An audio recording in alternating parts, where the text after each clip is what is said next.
বড় আজীব এ দুনিয়ার মেলা। এমনিতে তো এখানে ভিড় দেখা যায়, কিন্তু তবুও সবাই একা। বন্ধুরা, যখন আপনি সম্পূর্ণ একা হয়ে যাবেন, সমস্যার পাহাড় আপনার রাস্তা আটকিয়ে দাঁড়িয়ে থাকবে। সবাই আপনার থেকে দূরে যেতে থাকবে। আপনার বন্ধু, আত্মীয় সবাই আপনার সঙ্গ ছেড়ে দিবে। যখন আপনার এটা মনে হবে যে এখন আর জীবনে কিছু বেঁচে নেই, সেই কঠিন সময়েও একজন মানুষ এমন হবে যে আপনার জন্য মুক্ত তৈয়ার থাকবে। আর সেই মানুষটি হবেন আপনি নিজেই। বন্ধুরা, আপনারা অনেকগুলো মোটিভেশনাল ভিডিও দেখে থাকবেন, কিন্তু সাইকোলজি, মোটিভেশন, নলেজ এবং এন্টারটেনমেন্ট এই চারটি জিনিস একই সাথে একটি ভিডিওতেই দেখতে চান, তাহলে অবশ্যই এই ভিডিওটি আপনার জন্যই। কেননা এমন কম ভিডিওই দেখা যায় যেখানে এই চারটি জিনিস ভালোভাবে কভার করা হয়। এই জন্য এই ছোট ভিডিওটি অবশ্যই শেষ পর্যন্ত দেখবেন। হ্যাঁ, তো এখন কথা বলা যাক জীবনের সেই কঠিন মুহূর্তের, যা বারবার আমাদের ভেতর থেকে ভেঙে দেওয়ার চেষ্টা করে। মানুষ ফ্রাস্ট্রেট হয়ে যায়, ইনফ্যাক্ট অনেক সময় তো বেঁচে থাকার ইচ্ছেটাও মন থেকে চলে যায়। কিন্তু এমন সময়ে কিছু কোয়ালিটিস আমরা অজান্তে আয়ত্ত করে নিই। আমি কথা বলছি একজন একাকিত্ব মানুষের। আচ্ছা, একাকিত্ব কি দুর্বল হওয়ার প্রতীক? একাকিত্ব কি মানুষকে দুঃখী করে থাকে? একাকিত্বের সাথে কিভাবে ডিল করব? আর কি সেই গুণবলী যা একজন একাকিত্ব মানুষের মধ্যে অধিক মাত্রায় থেকে থাকে? আসুন তা জানা যাক।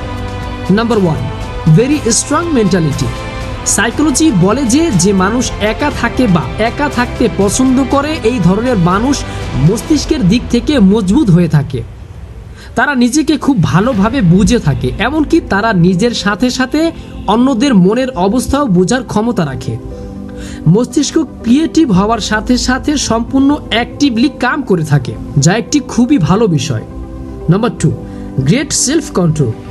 বেসিক্যালি যখন আপনি একাকিত্বে থাকা শিখে যাবেন, তখন আপনি আপনার শরীর ও আপনার মস্তিষ্কের আয়ত্ত পেতে থাকবেন।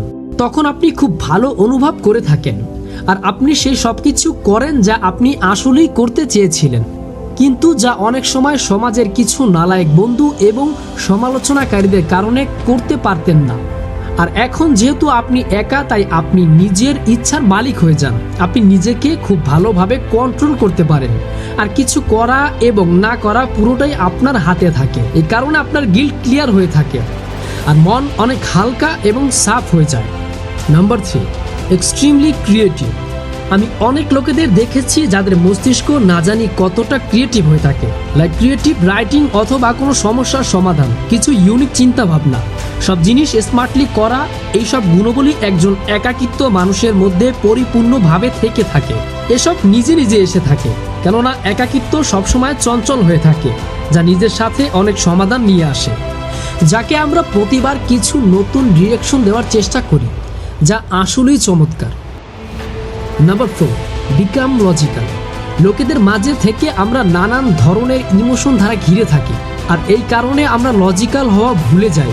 আর যেখানে মানুষের মস্তিষ্ক লজিক থেকে ফসলে যায়, সেখানে তো পড়ে যাওয়াই আবশ্যক। তাছাড়া আপনি একটি কথা তো শুনেছেনই যে ইমোশনে মানুষ সবসময়ই ভুল করে। যখন আপনি একাকিত্বে থাকেন, তখন আপনি শুধু নিজের কথাই শুনেন। এই কারণে আপনি লজিক দিয়ে আপনার জীবন পরিচালনা করে থাকেন, আর এর মাধ্যমে আপনি ধোঁকা, মিথ্যা আর মিসগাইডেন্স থেকে বেঁচে যান এবং শান্তিপূর্ণভাবে বেঁচে থাকেন। Number 5, kings attitude. যে মানুষ বেশিরভাগ সময় একাকিত্বে থাকে, তার ভিতর একজন রাজা, একজন লিডারের মতো অ্যাটিটিউড জন্ম নেয়। কে তার সাথে আছে, কে তার বিপক্ষে, এতে তার কিছু যায় আসে না।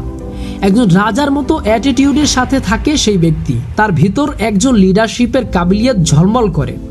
Number 6, read mind easily. একজন একাকিত্বে থাকা ব্যক্তি মন পড়তে পারে। সাইকোলজি বলে যে একাকিত্বে থাকা ব্যক্তি নিজের সাথে সাথে সামনে থাকা ব্যক্তির মনে কি চলছে তাও জেনে যায়।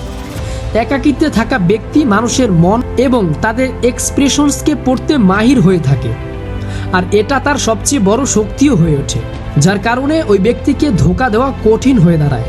যে ব্যক্তি একাকিত্বে থাকে, তার ভেতর এই ক্ষমতাও থাকে যে সে আপনার সমস্যার সলিড সমাধানও বলতে পারে, যা অবশ্য কোনো কিতাবী জ্ঞান থেকে কম নয়। এমন ব্যক্তি বিপরীত পরিস্থিতি থেকেও খুব সহজে বের হয়ে যেতে পারে। বন্ধুরা, খারাপ পরিস্থিতি থেকে খুব স্মার্টভাবে বের হওয়া এটা সাধারণ মানুষের জন্য কঠিন হতে পারে, তবে একাকিত্বে থাকা ব্যক্তির জন্য এটা খুবই সহজ হয়ে যায়। এর কারণ তার রিল্যাক্স মাইন্ড, যা একজন একাকিত্ব ব্যক্তি খুবই স্মার্টলি ইউজ করতে জানে। খারাপ পরিস্থিতিতে মন মস্তিষ্ক শান্ত থাকা অবশ্যই জরুরি হয়ে থাকে, না হলে অনেক সময় এটা আমাদের পেরেশানি আরও বাড়াতে পারে। একাকিত্ব আমাদের ওই শান্তি গিফট করে যার মাধ্যমে আমরা মন মস্তিষ্কের দিক থেকে শান্ত থাকতে পারি আর অস্থিরতাকেও শান্ত করতে শিখে যাই। নম্বর 8, হি নোজ হিজ ভ্যালু। একজন একাকিত্বে থাকা ব্যক্তি নিজের ভ্যালু জেনে থাকে। নিজের ভ্যালু কেউ যদি ভালোভাবে জেনে থাকে তো সেটা ওই ব্যক্তি যে নিজের সাথে বেশি থেকে বেশি সময় কাটায়, নিজেকে ভালোভাবে চিনে থাকে, ইনফ্যাক্ট একাকিত্ব পছন্দ করে। একাকিত্ব আমাদের নিজেকে ভালোবাসতে শেখায়, নিজের মূল্য বোঝায় আর সাথে এটাও বলে যে দুনিয়াকে খুশি করার আগে নিজেকে খুশি রাখা ও নিজের মূল্য কমতে না দেওয়া অবশ্যই জরুরি। বন্ধুরা, একাকিত্বে থাকা দুর্বলতার নিশান নয়, বরং কি শক্ত হওয়ার এবং জীবনকে সফলতার দিকে নিয়ে যাওয়ার একটি গুরুত্বপূর্ণ স্টেপ। যদিও শুরুতে কিছুটা আজব লাগে, কিন্তু আফটারঅল আপনি একটি সুন্দর জীবনের জন্য তৈয়ার হয়ে যান। আশা করি আপনি এই 8টি গুণাবলীর সাথে পরিচিত হয়ে গেছেন যা আমি এই ভিডিওতে বলেছি। আপনাদের মধ্য থেকে কে কে একাকিত্বে থাকতে পছন্দ করেন এবং যাদের মাঝে এই গুণাবলী রয়েছে তারা কমেন্ট করে অবশ্যই জানাবেন। আজ এই পর্যন্তই, দেখা হবে নতুন একটি ভিডিওর সাথে। সকলে ভালো থাকবেন। আল্লাহ হাফেজ।